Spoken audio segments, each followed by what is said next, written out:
Our lesson today is on measuring angles, and our objective is to find and compare the measures of angles. Let's start with the definitions on the left side of your page. An angle is formed by two rays with the same endpoint. The rays are called the sides of the angle, and the endpoint is the vertex of the angle. Now look at the angle that's pictured. We can name this angle in three ways. One way we could name it would be angle BAC.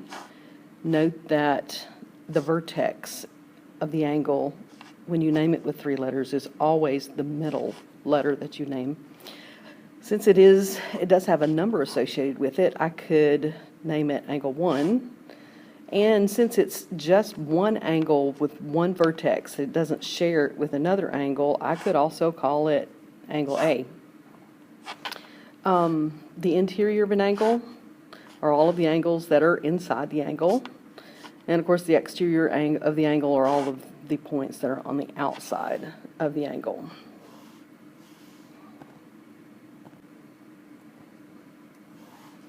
Postulate 1.7 is the protractor postulate. A protractor is what is used to measure the degree measure of angles. So consider ray OB, and a point A on one side of ray OB. Every ray of the form OA can be paired 1-to-1 with a real number. From 0 to 180 to measure that angle between 0 to 180 degrees. Now the measure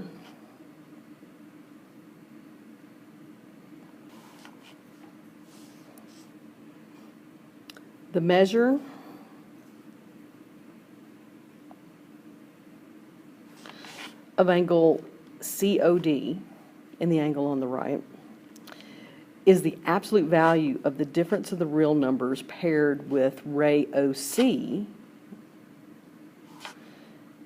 and with ray OD. If ray OC corresponds with the real number C, and OD corresponds with the real number D, then the measure of angle COD is going to be the absolute value of the real number C minus the real number D.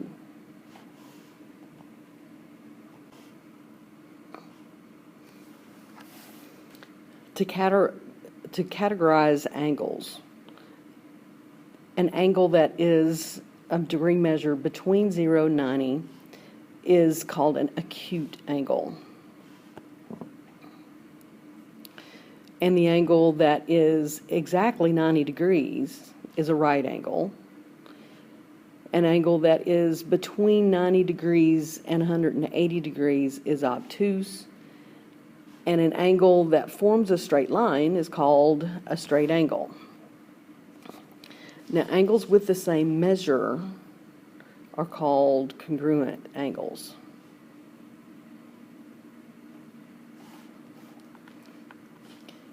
The congruent symbol for an angle here is shown in red.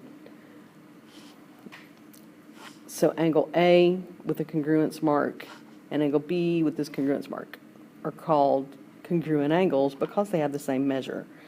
So here the measure of angle A is equal to the measure of angle B, so angle A is congruent to angle B. The last postulate in this lesson is the angle addition postulate. Let's look at the definitions again for interior of an angle. If point B is on the interior of angle AOC, then the measure of angle AOB plus the measure of angle BOC is going to be equal to the measure of angle AOC, this entire angle, okay? So let's look at our examples. Problem number 1 is naming angles. So what are two other names for angle 1? They give you, of course, one name as angle 1, but what are two other names? As we indicated before, you can name an angle with the three letters L, M, N in this case, as long as your vertex is in the middle. Since there is only one angle associated with this vertex, I could also name it angle M.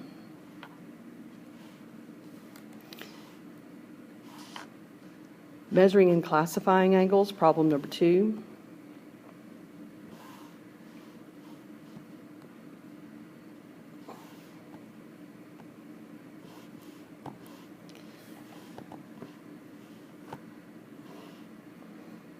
What are the measures of angle LKN? LKN starts with L, goes to the vertex K, and then goes through N. So this is the angle that they're referring to here in the first one. You're supposed to classify it as acute, right, obtuse, or straight. So let's look at the measure of angle LKN. The measure of angle LKN is going to be the absolute value of the difference between the values that are associated with L, which is 50, minus N, which is at 180,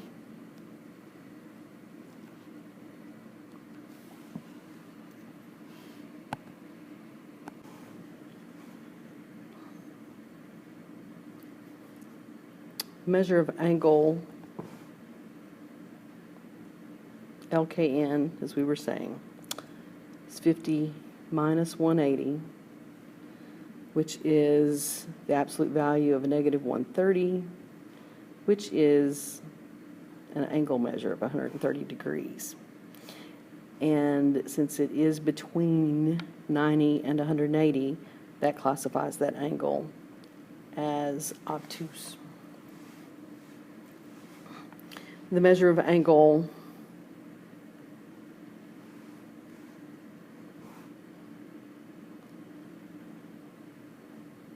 NKM is going to be the absolute value of, let's look at NKM, N to K, and then to M. This is the angle that we're referencing this time. So M is at 130 and N is at 180 on the protractor. So the absolute value of 130 minus 180 is the absolute value of a negative 50, which is 50 degrees. 50 degrees is between 0 and 90, so that is an acute angle.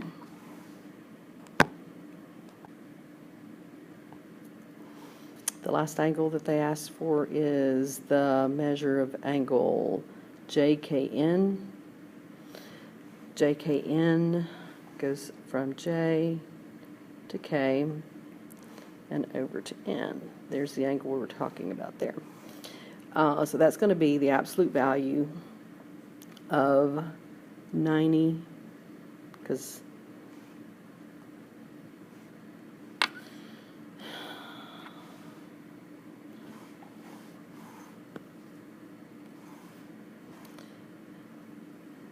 minus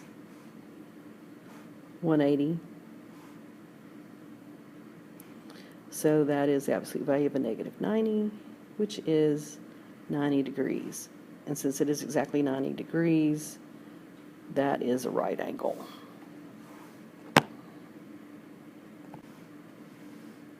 Problem number 3 is using congruent angles.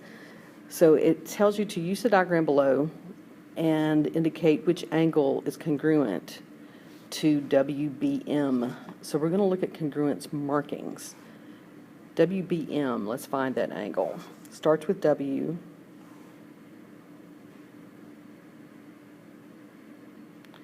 goes to B as the vertex, and then up to M. So WBM is congruent to which angle?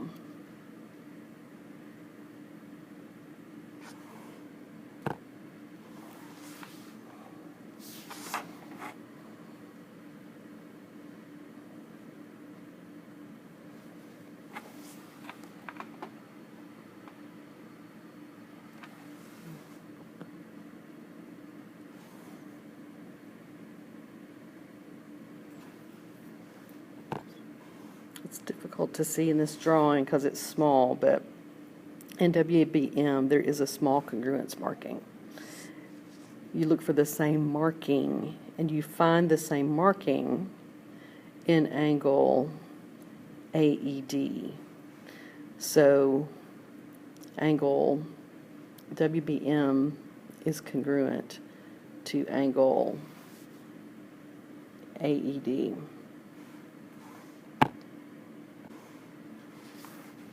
In the last problem, using angle addition postulate, it indicates that the measure of angle ABC, so the measure of ABC is this whole angle. Measure of angle ABC is 175. So what are the measures of angle ABD and CBD? These two angles are the two angles that it wants the measure of. So let's set it up with the angle addition postulate. That indicates that the measure of angle ABD plus the measure of angle DBC is equal to the measure of angle ABC. The measure of the two angles together equals the measure of the whole angle, the larger angle. Now let's substitute. The measure of angle ABD in the diagram is 6x minus 5. The measure of angle DBC is 4x plus 10. And it indicates that the measure of the whole angle ABC in the problem is 175. So now let's combine like terms. The 6x and the 4x is 10x. The negative 5 plus 10 is what? Plus 5. It's 175. Subtract the 5 from both sides. 10x is 170. Divide both sides by 10, and x is 17. That's not the answer to the problem because it's asking for the measure of the angle. We now need to take the 17 and substitute it back in. So the measure of angle ABD is equal to 6 times 17 minus 5, which is 97 degrees. And the measure of angle CBD is equal to 4 times 17 plus 10, which is 78 degrees.